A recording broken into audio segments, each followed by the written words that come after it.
didukung oleh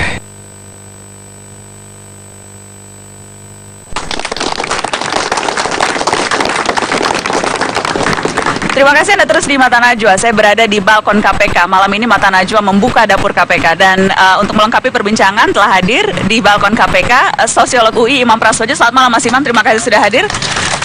Kemudian juga saya mengundang dua anggota DPR. Ada Wakil Ketua Komisi 3 dari fraksi Partai Demokrat, Beni Kaharman. Selamat malam Pak Beni. Selamat malam.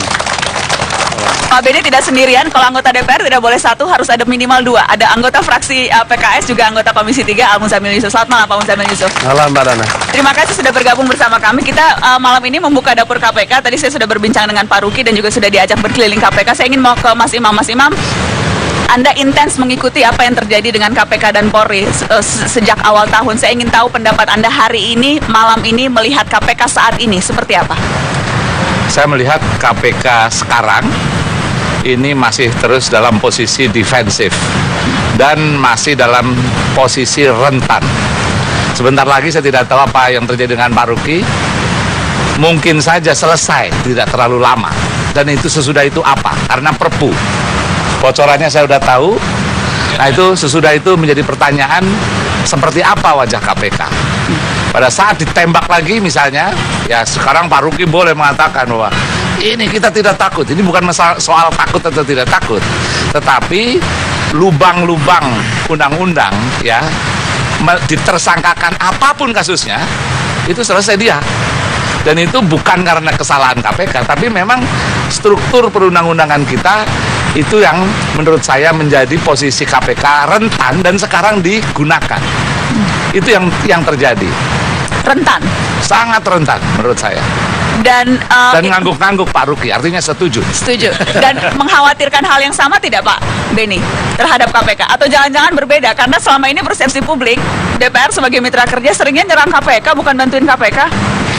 Jadi KPK itu tahap demi tahap, jengkal demi jengkal, langkah yang dia lakukan wajib untuk dipertanggungjawabkan kepada publik. Dan kalau kami mempertanyakan secara mendalam soal itu, tidak bisa diidentik bahwa kami memperlemah KPK, bahwa kami tidak ingin KPK kuat, tidak.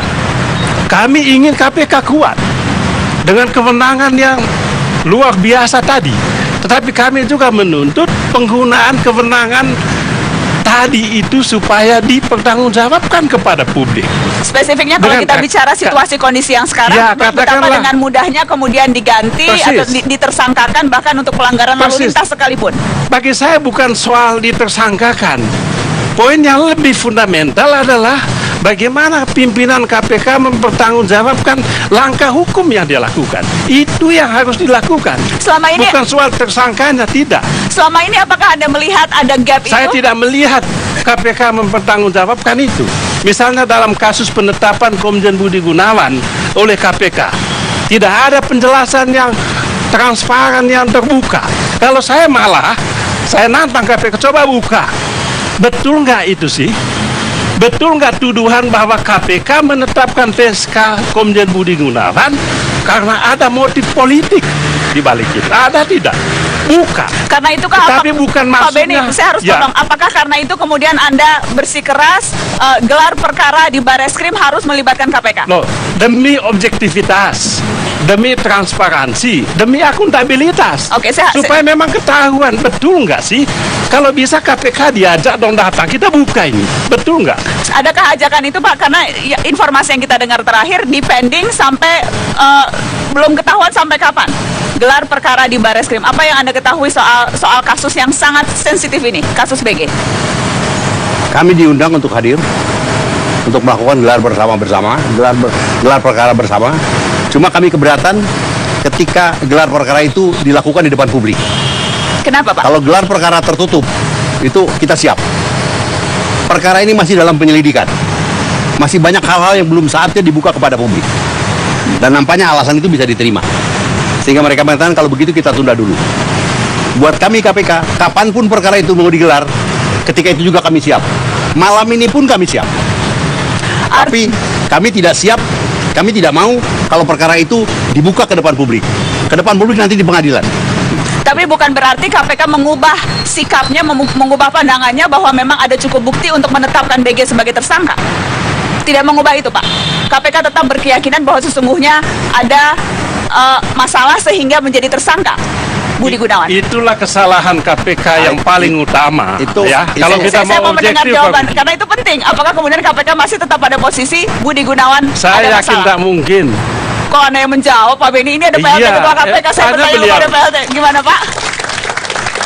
Saya tidak melihatnya dari perspektif politik, bukan bidang saya. Tidak, Pak. Menjawab secara Saya hukum. menjawabnya dari perspektif hukum. Jawabannya? Dari perspektif hukum, pengadilan tidak pernah menganulir penanganan perkara oleh KPK kecuali karena subjeknya memang bukan subjek hukum KPK. Artinya ya, KPK masih yakin Budi Gunawan memang pantas dijadikan tersangka. Itu menurut pendapatnya Nana. Saya bertanya, Pak, Ya. apakah akan dijawab? Tidak. Tidak akan dijawab. Saya melihat, mohon maaf, cara pimpinan KPK mengumumkan Oke. di depan media itu dengan cara